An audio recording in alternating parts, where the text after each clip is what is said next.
Hello, my friends. Tiffany Carroll here with Hoang, who is the co-founder of the Lumina Guild. And we're continuing on in this conversation around coherence with money. Money, honey. Let me start Instagram. Go live. Okay. I disappeared. Can you see me okay? You're back. Okay. Hold on.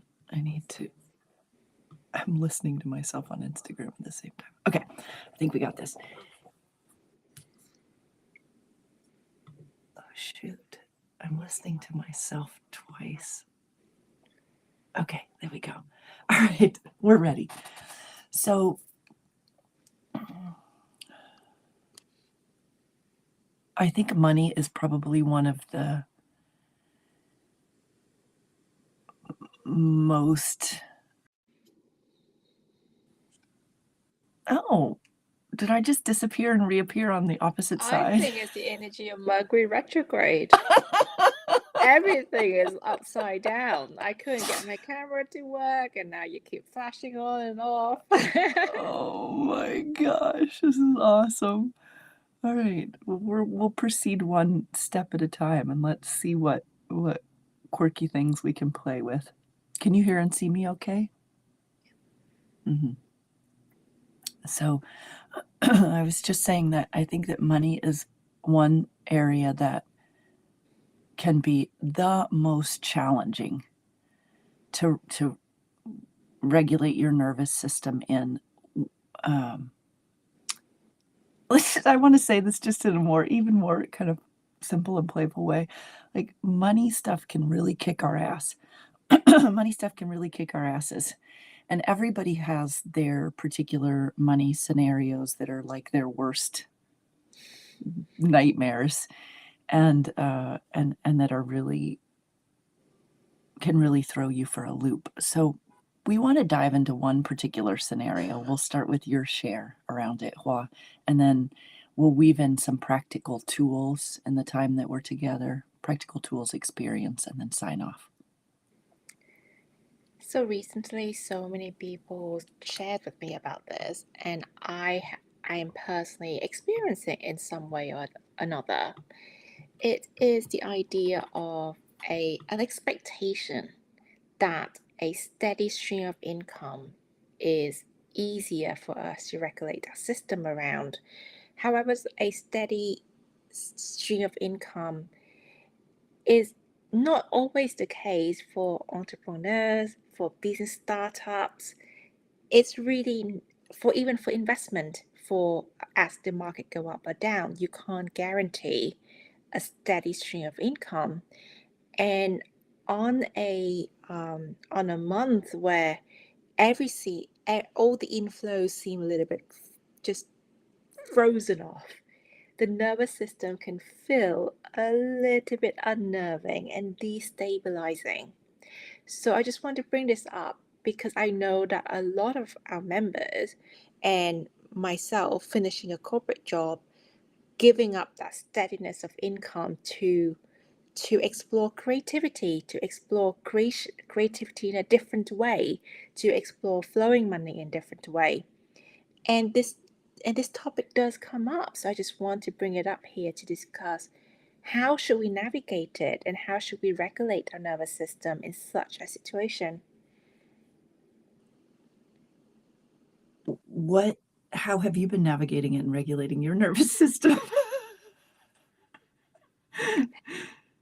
I am still in this phase of reorientation of knowing of trusting, actually, of trusting that that I am one with the source of abundance, trusting that I am able to flow money, and it may not come in the same amount on the exact same day, exact same amount, exact time every single month, but I have all the capacity, all the resource to do that. And I'm really been learning to lean in, to trust myself, and to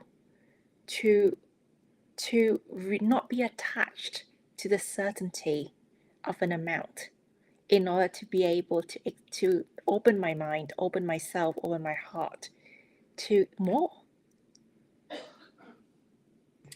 I want to clarify one thing. When you said not be attached to certainty, what I want to say is not be attached to an idea of certainty, because that's really what it is there are these predictable things, when you have a job and you get paid on, especially if it's a corporate job and you get paid on X date and X date, then you come to expect that, and then we perhaps say that that's a kind of certainty, but it's not really certainty, it's a predictability, right? And we're conditioned into a calming, that can be calming. Predictability is calming. I see it with Kiara all the time. When we have our predictable things that we do every day at relatively similar times, she's just more easygoing and more relaxed. And then when things start changing, and especially if they start changing fast, then she gets dysregulated in some capacity or another. She lets us know. We're in the midst of a transition right now, so that's really visible in my world. But let's see. My desire for this conversation is that it's really connected to our immediate experience, and that we're really going slow and being with it. So I'm going to do that in myself right now. And when you and I were messaging back and forth about this topic, and you said something about, you shared with me what you just shared with everybody on the live, about how you're making these different choices. And so there isn't you left how long ago was it that you stepped away from your corporate job? 2 months. It's not that long at all. 2 months ago. And that now, as you're not having that consistent income or predictable income coming in, it's shaken you up. And I responded and said, I've never had a job. I've had like side gigs that were 1099 deals where I was getting a predictable pay for the services that I was delivering from someone else. But most of everything has always been like, my money comes directly from sales that I make in relationship to my business. And so I've gotten really used to the unpredictability of that, but also with undercurrents of predictability. So it's like I have multiple streams of income. And this is why I also encourage people to have multiple streams of income, because if one of them goes away or is compromised in some way, you have another one. And even though that other one might be smaller in comparison, it's still something, which is a nice feeling for me as an entrepreneur. But let's see.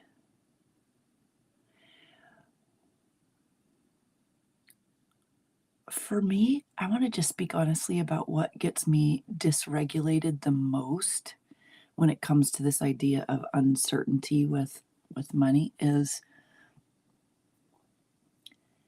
it's not the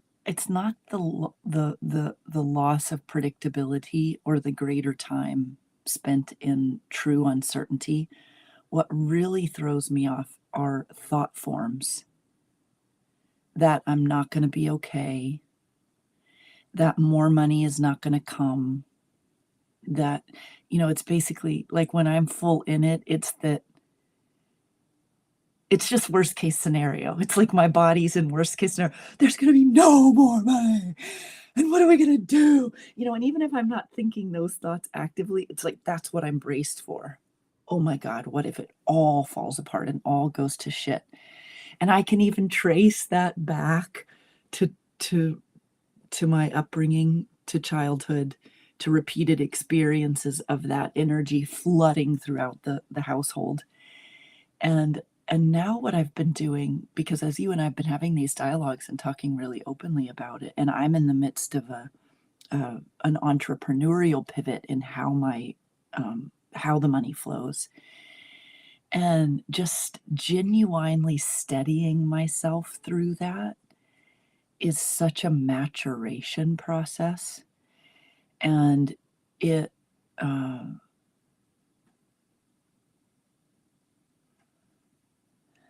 here's what I'm really seeing is it's kind of the last frontier. Like when it, because it has, our relationship to money is our relationship to power. They mirror each other.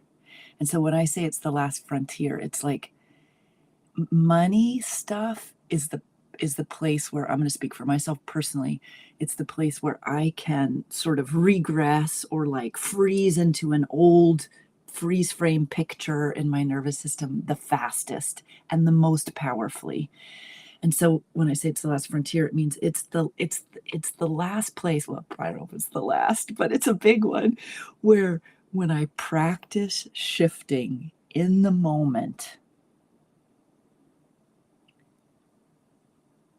I'm not only shifting into feeling better, I'm fundamentally changing my capacity relationship with money itself. So I'm just going to give an example. Like we had, we recently found out, I might have even said this in the last live, that 3 big trees went over on our property in Italy, and it's gonna be this enormous amount of money to deal with it. And I wasn't in a position where that money was already there, and I was already feeling financial pressures for things that were coming up.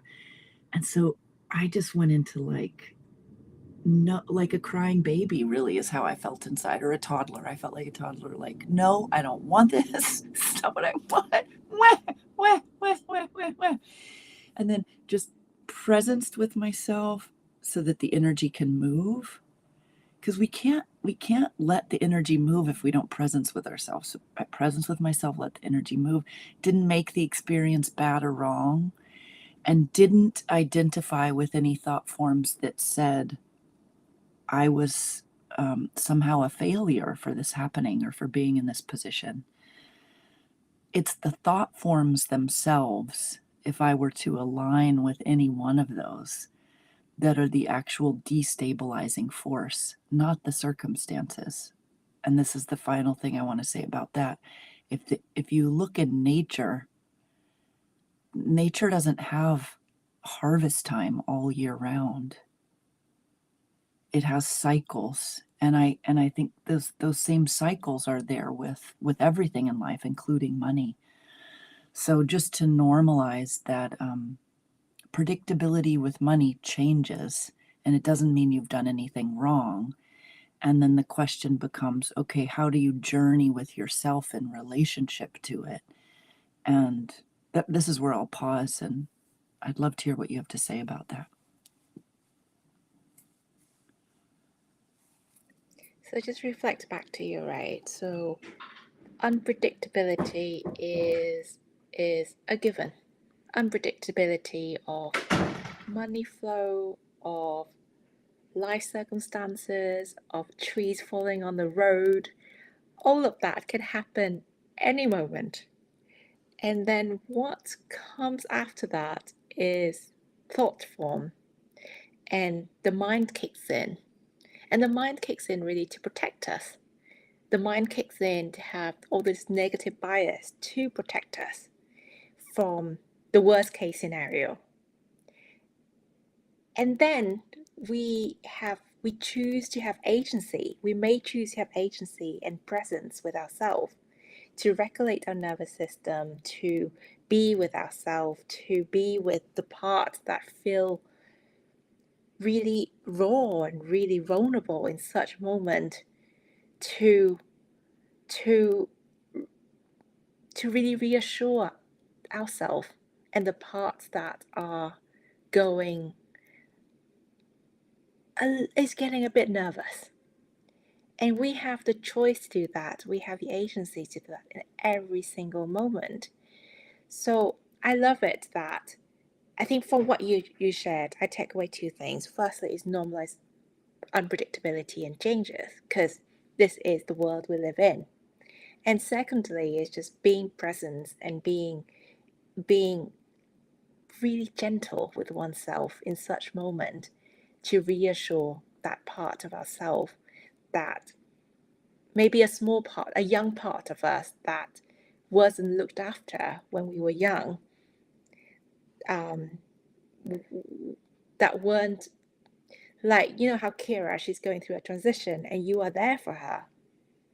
But when I was young, sometimes when I had to navigate change, an adult wasn't there for me. So now I'm kind of being that adult to myself to reassure myself that from this moment and before a moment ago, before I hear the bad news about something that I expected, I'm safe. I'm still safe. And I have that responsibility to look after myself in those moments and stay super present and super caring to that vulnerable part of myself. I hope I'm making sense. Yeah, you're making total sense, and I'm feeling like it would be really good to maybe give an example, just a personal example from your life where you did that or are doing that, so it feels not just like words, but like, oh, this is how it works. It was like this, then I did this, then I did this, then I did this, like that. So I guess like in a moment, at let me give an examples of a few weeks ago, like my bank called me off because like there were some transactions that look abnormal and they flag it as a abnormal transaction. They called me, they asked lots of questions about source of funds and where's my money going, how I earn it. And suddenly I felt a lot of shame. Like before, it would just be a straightforward answer of I receive it from my salary. But now it's like I receive this money from this person for this matter. And my mind just gone in a space of, oh no, this is new. You must be really suspicious. You must be doing something wrong because my mind was trying to protect me. But actually, have I done anything wrong? No. Was I committing any suspicious activity? Not really. So in that moment, I really just just really sat with myself and be really gentle to myself, hands on my heart, hands on my belly, and just really holding myself in that moment. And I have a lot of trauma when I was young about being suspected for having done something wrong. And that the bank calling me, asking me, suspecting me for having done something wrong, that was really triggering to my young part that was not looked after as a kid. But in that moment, I was responsible. I had agency to really calm my nervous system down and really talk to that part that you are safe, as if I was the adult I needed when I was young, and really just regulating my breathing, telling my nervous system that I am safe. I'm not, there's no lion in the room that I need to be defending myself against. And this process takes time, right? Sometimes it passes in within 30 minutes, sometimes it takes a few days, and that's okay. I was able to give myself all the time I needed in order to come back to myself. And also, I needed to trust myself that I could recover from that place of fear and contraction. That's a beautiful example. I really did. You feel the energy shift when you went in from talking about it into the example Yeah, inside you? definitely. Yeah, I really like. Well, one of the things I want to point out is that shift you actually shifted into coherence with the full topic, like in Mm, real time in your body, and that I felt a settling in it too. It was really cool. mm. Um, gosh. Oh,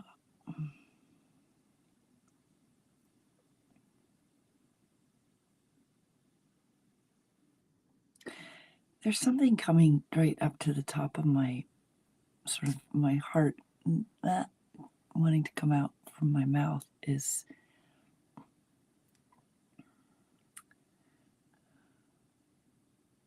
I'm finding the words. Yeah. It's like